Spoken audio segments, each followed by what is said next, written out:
அப்போஸ்தலனாகிய பவுல் கொரிந்தியருக்கு எழுதின 2ஆம் நிருபம் 1ஆம் அதிகாரம். தேவனுடைய சித்தத்தினாலே இயேசு கிறிஸ்துவின் அப்போஸ்தலனாகிய பவுலும் சகோதரனாகிய தீமோத்தேயும் கொரிந்து பட்டணத்தில் உள்ள தேவனுடைய சபைக்கும் அகாயா நாடெங்கும் உள்ள எல்லா பரிசுத்தவான்களுக்கும் எழுதுகிறதாவது: நம்முடைய பிதாவாகிய தேவனாலும் கர்த்தராகிய இயேசு கிறிஸ்துவினாலும் உங்களுக்கு கிருபையும் சமாதானமும் உண்டாவதாக.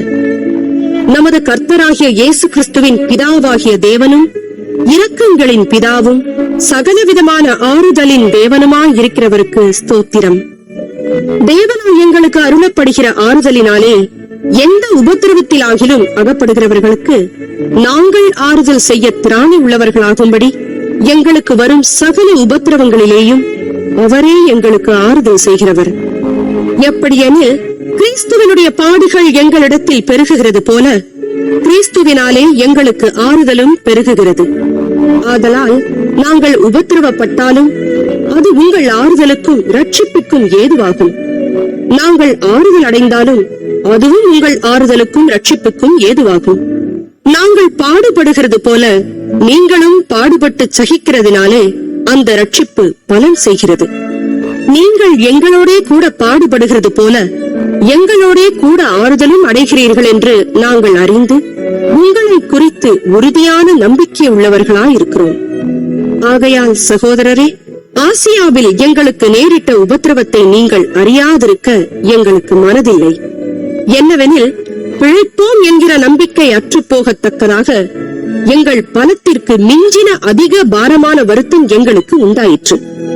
நாங்கள் எங்கள் மேல் நம்பிக்கையாயிராமல் மரித்தோரை எழுப்புகிற தேவன் மேல் நம்பிக்கையாயிருக்கத்தக்கதாக மரணம் வரும் என்று நாங்கள் எங்களுக்குள்ளே நிச்சயித்திருந்தோம்.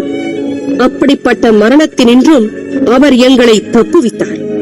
இப்பொழுதும் தப்புவிக்கிறார், இன்னும் தப்புவிப்பார் என்று அவரை நம்பி இருக்கிறோம். அநேகர் மூலமாய் எங்களுக்கு உண்டான தயவுக்காக அநேகரால் எங்கள் நிமித்தம் ஸ்தோத்திரங்கள் செலுத்தப்படும் பொருட்டு நீங்களும் விண்ணப்பத்தினால் எங்களுக்கு உதவி செய்யுங்கள்.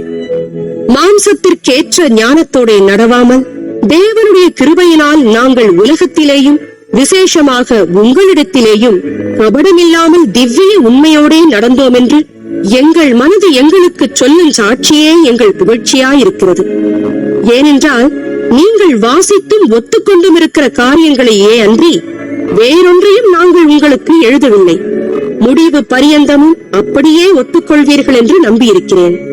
கர்த்தராகிய இயேசுவினுடைய நாளிலே நீங்கள் எங்களுக்கு புகழ்ச்சியாயிருப்பது போல நாங்களும் உங்களுக்கு புகழ்ச்சியாயிருக்கிறதை ஒருவாறு ஒத்துக்கொண்டிருக்கிறீர்களே. நான் இப்படிப்பட்ட நம்பிக்கையை கொண்டிருக்கிறபடியினால் உங்களுக்கு இரண்டாந்தரமும் பிரயோஜனம் உண்டாகும்படி முதலாவது உங்களிடத்தில் வரவும், பின்பு உங்கள் ஊர் வழியாய் மக்கெதோனியா நாட்டுக்கு போகவும், மக்கெதோனியாவை விட்டு மறுபடியும் உங்களிடத்திற்கு வரவும், உங்களால் யூதேயா தேசத்துக்கு வழிவிட்டு அனுப்பப்படவும் யோசனையாயிருந்தேன். இப்படி நான் யோசித்தது வீணாக யோசித்தேனோ? அல்லது ஆம் ஆம் என்கிறதும் அல்ல அல்ல என்கிறதும் என்னிடத்திலே இருக்கத்தக்கதாக நான் யோசிக்கிறவைகளை மாம்சத்தின்படி யோசிக்கிறேனோ? நாங்கள் உங்களுக்கு சொன்ன வார்த்தை ஆம் அல்ல என்று இருக்கவில்லை. அதற்கு உண்மையுள்ள தேவனே சாட்சி. என்னாலும் சில்வானுவினாலும் தீமோத்தேயுவினாலும் உங்களுக்குள்ளே பிரசங்கிக்கப்பட்ட தேவகுமாரனாகிய இயேசு கிறிஸ்துவும் ஆம் என்றும் அல்ல என்றும் இராமல் ஆம் என்றே இருக்கிறார். எங்களால் தேவனுக்கு மகிமை உண்டாகும்படி தேவனுடைய வாக்கு தத்தங்கள் எல்லாம் இயேசு கிறிஸ்துவுக்குள் ஆம் என்றும் அவருக்குள் ஆமேன் என்றும் இருக்கிறதே. உங்களோட கூட எங்களையும் கிறிஸ்துவுக்குள் ஸ்திரப்படுத்தி நம்மை அபிஷேகம் பண்ணினவர் தேவனே. அவர் நம்மை முத்திரித்து நம்முடைய இருதயங்களில் ஆவி என்னும் அச்சாரத்தையும் கொடுத்திருக்கிறார். மேலும் நான் உங்களை தப்புவிடும்படிக்கே இதுவரைக்கும் கொரிந்து பட்டணத்திற்கு வராதிருக்கிறேன் என்று என் ஆத்மாவின் பேரில் தேவனையே சாட்சியாக கோருகிறேன். உங்கள் விசுவாசத்திற்கு நாங்கள் அதிகாரிகளாயிராமல் உங்கள் சந்தோஷத்திற்கு சகாயராய் இருக்கிறோம். விசுவாசத்தினாலே நிலை நிற்கிறீர்களே.